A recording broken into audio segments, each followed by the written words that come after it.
दिन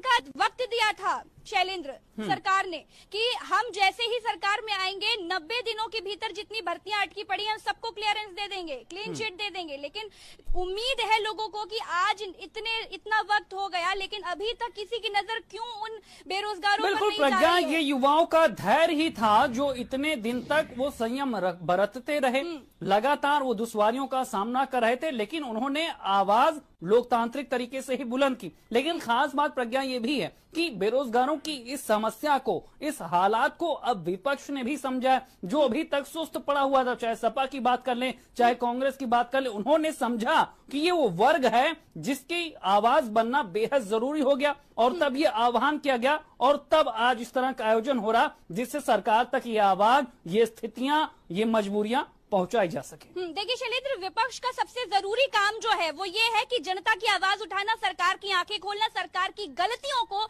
सरकार को बताना, जो कि विपक्ष नहीं कर रहा था, सुस्त पड़ा था। लेकिन चूंकि बेरोजगारों ने अपनी आवाज उठाई, वो आगे आए, तभी विपक्ष भी थोड़ा सा जागरूक हुआ, या यूं कह सकते हैं कि गहरी नींद से जागा। जो आज विपक्ष जितना है वो बेरोजगारों के साथ हो, फिर चाहे वो प्रियंका गांधी हो, फिर चाहे वो अखिलेश यादव हो, चाहे वो समाजवादी पार्टी, कांग्रेस, आम आदमी पार्टी, तमाम लोग बेरोजगारों की आवाज उठा रहे हैं। लेकिन सरकार की नजर में अभी तक नहीं पड़ पा रहा है। ये भी मैं आपको बता दूं, लगातार कोशिशें हो रही हैं। इस कोरोना काल में शैलेंद्र, ये छात्र जो सड़कों पर है, मैं आपको एक और बात बता दूं कि अगर सोशल मीडिया नहीं होता और मीडिया में कुछ चैनल जैसे हम आप दिखा रहे हैं इस वक्त पर बेरोजगारों को, हम लोग ना होते तो शायद बेरोजगारों की आवाज जनता तक पहुंच ही ना पाती। पता ही नहीं चल पाता कि उन बेरोजगारों को क्या समस्याएं हैं। हमारे देश के कितने युवा इस वक्त पर सड़कों पर पड़े हुए हैं, खाना नहीं खा रहे हैं, लोगों की शादियां टूट गई हैं। शैलेंद्र, मैं आपको एक वाक्य बता दूं। एक छात्र से मेरी बात हुई, वो रो रहा था, मुझसे मिलने आया, उसने कहा कि मैम मेरी भर्ती रुकी पड़ी है 7 साल से, मैं बहुत दुखी हूँ, बताइए मैं क्या करूं। तो उसकी भर्ती थी 69,000 वाली, एक तो ये उसकी भी भर्ती थी और एक युवा कल्याण वालों की, उनकी भर्ती थी। बेचारे परेशान हो गए, कह रहे हैं कि हमारी शादी टूट गई, बताइए। दिल्ली की सरकार रोजगार देने में विफल गई है। उन्होंने वादा किया था, चुनाव मैनिफेस्टो निकाल दीजिए, उन्होंने कहा था कि दिल्ली में हमारी सरकार बनेगी तो हम 1 करोड़ नौजवानों को रोजगार देंगे। 1 करोड़ नौजवानों को। मैं हिंदुस्तान में जाकर के हर कोने में पूछता हूं, कोई नौजवान है मुझे बताएं कि दिल्ली की सरकार ने रोजगार दिया है? हिंदुस्तान में कोई नौजवान नहीं मिल रहा जो कहता हो कि दिल्ली की सरकार ने उनको रोजगार दिया है। क्या ये झूठे वादे करने वालों पर भरोसा कर सकते हैं? उनकी झूठी बातों पर भरोसा कर सकते हैं? नौजवानों का भविष्य न हो, माताएं बहनें सुरक्षित न हो, किसान बेहाल हो, और फिर भी कांग्रेस वाले उनकी वोट मांगने की हिम्मत कैसे होती है? मुझे तो यही ताज्जुब होता है।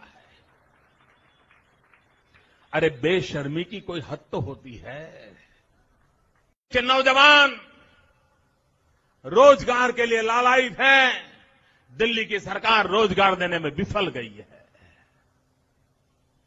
उन्होंने वादा किया था, चुनाव मैनिफेस्टो निकाल दीजिए, उन्होंने कहा था कि दिल्ली में हमारी सरकार बनेगी तो हम 1 करोड़ नौजवानों को रोजगार देंगे। 1 करोड़ नौजवानों को। मैं हिंदुस्तान में जाकर के हर कोने में पूछता हूं, कोई नौजवान है मुझे बताएं कि दिल्ली की सरकार ने रोजगार दिया है? हिंदुस्तान में कोई नौजवान नहीं मिल रहा जो कहता हो कि दिल्ली की सरकार ने उनको रोजगार दिया है। क्या ये झूठे वादे करने वालों पर भरोसा कर सकते हैं? उनकी झूठी बातों पर भरोसा कर सकते हैं? नौजवानों का भविष्य न हो, माताएं बहनें सुरक्षित न हो, किसान बेहाल हो, और फिर भी कांग्रेस वाले उनकी वोट मांगने की हिम्मत कैसे होती है? मुझे तो यही ताज्जुब होता है।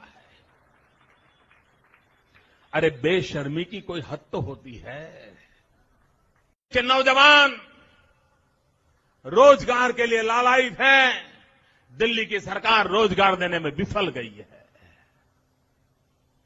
उन्होंने वादा किया था, चुनाव मैनिफेस्टो निकाल दीजिए, उन्होंने कहा था कि दिल्ली में हमारी सरकार बनेगी तो हम 1 करोड़ नौजवानों को रोजगार देंगे। 1 करोड़ नौजवानों को। मैं हिंदुस्तान में जाकर के हर कोने में पूछता हूं, कोई नौजवान है मुझे बताएं कि दिल्ली की सरकार ने रोजगार दिया है? हिंदुस्तान में कोई नौजवान नहीं मिल रहा जो कहता हो कि दिल्ली की सरकार ने उनको रोजगार दिया है। क्या ये झूठे वादे करने वालों पर भरोसा कर सकते हैं? उनकी झूठी बातों पे भरोसा कर सकते हैं?